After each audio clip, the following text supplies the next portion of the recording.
Olá, sejam bem-vindos!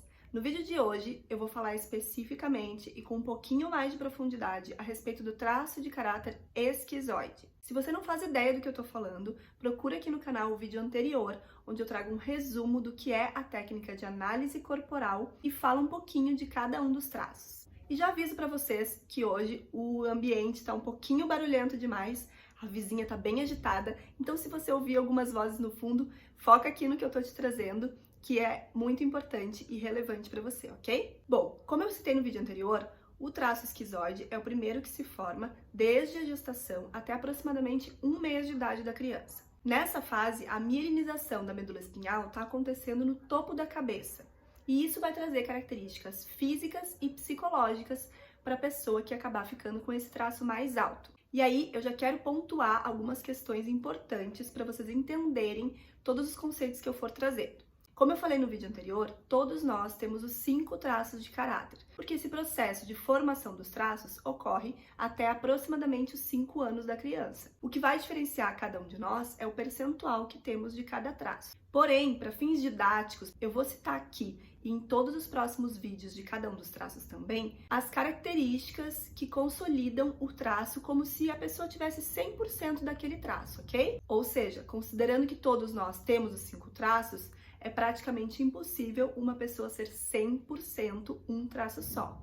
Tendo isso em mente, vamos às características. As características físicas do traço esquizoide são cabeça maior do que o corpo, uma testa normalmente mais avantajada, olhos normalmente grandes, com olheiras um pouco mais profundas, aquele olho que não foca bem em nada, o legítimo olho de peixe, sabe?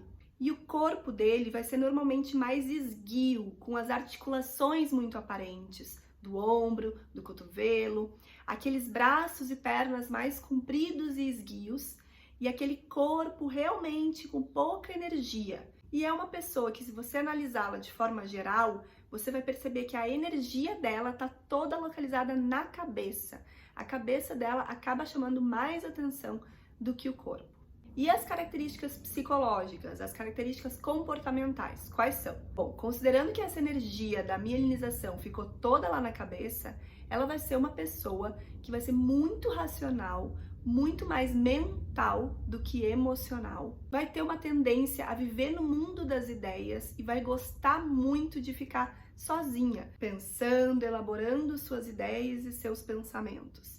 É uma pessoa muito imaginativa e criativa. Ela tem muitas ideias o tempo todo. Uma pessoa que está sempre vivendo na sua própria mente. Vai ser uma pessoa que não vai se conectar com facilidade emocionalmente com outras pessoas. É uma pessoa que prefere ficar sozinha do que em grandes grupos. Gosta muito da sua própria companhia. Não é muito chegada a toque físico, abraço, beijo, aperto. Ou seja, ela vai funcionar muito bem em ambientes em que ela possa ficar um pouco mais isolada, que ela não precise interagir tanto com o grupo e, quando estiver integrada em um grupo, as pessoas ouçam as ideias dela e alimentem essas ideias e, principalmente, as coloquem em prática, porque essa pessoa não tem energia suficiente no corpo para executar as próprias ideias. Então, de forma prática, vai ser uma pessoa que tende a precisar de parcerias para realizar os projetos, as ideias, tudo aquilo que ela tem na mente dela. Mas, como vocês vão perceber, todos os traços vão ter os seus recursos e também as suas dores. Dores existenciais que acompanham essa pessoa desde lá da barriga da mãe até o resto da vida dela. Mas calma, não é que a pessoa vai sofrer para o resto da vida. A gente vai entender isso aos poucos. A dor do traço esquizoide é a dor da rejeição.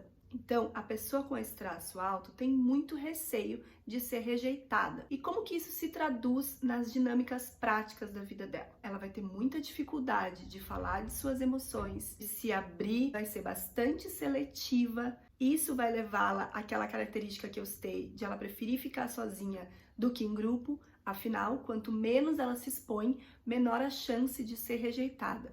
E essa dor é uma dor inconsciente. A pessoa não escolhe sentir isso, ela sente automaticamente sem perceber. Então ela acaba se colocando em dinâmicas ou deixando de se colocar em dinâmicas e situações e relacionamentos para evitar essa dor da rejeição. Ou seja, Em um relacionamento amoroso, por exemplo, ela vai ter muita dificuldade de dar o primeiro passo, de assumir primeiro que gosta. Ela vai sempre preferir aguardar para ver se a outra pessoa está interessada antes de ela abrir o coração dela. E assim ela pode enfrentar diversas dinâmicas que a coloquem numa posição de deixar de experimentar coisas, deixar de viver experiências, deixar de conhecer muita gente, porque inconscientemente ela prefere ficar no casulinho dela do que se expor e ser rejeitada. Então, muitas vezes essa pessoa acaba sendo incompreendida. Ela é tida como uma pessoa muito fria, que não tem sentimentos. Muitas vezes as pessoas falam isso a respeito dela, falam inclusive para ela mesma. E isso faz ela se sentir muito mal, porque por mais que ela tente, ela não consegue se expor. E essas características vivem com a pessoa e a acompanham ao longo da vida. E a pior coisa que pode ser feita é tentar brigar contra isso. Quanto mais você tenta ser diferente do que você realmente é, do que está no seu íntimo, pior você fica e mais dor você sente. Como eu falei no vídeo anterior, a ideia é que a gente entenda, aceite, abrace quem a gente é e use ferramentas para manter os nossos traços num recurso. Elas existem, são possíveis, mas vão depender do seu ambiente, do seu círculo social, o que você experimentou na sua vida. E por isso esse é um trabalho muito particular, que é feito com base em muita informação e muita consciência. Eu espero que esse vídeo tenha sido útil para você, que você tenha gostado. Se curtiu, deixe seu like. Fique à vontade para fazer qualquer questionamento nos comentários aqui embaixo. Se inscreva no canal para acompanhar os próximos vídeos. Um abraço!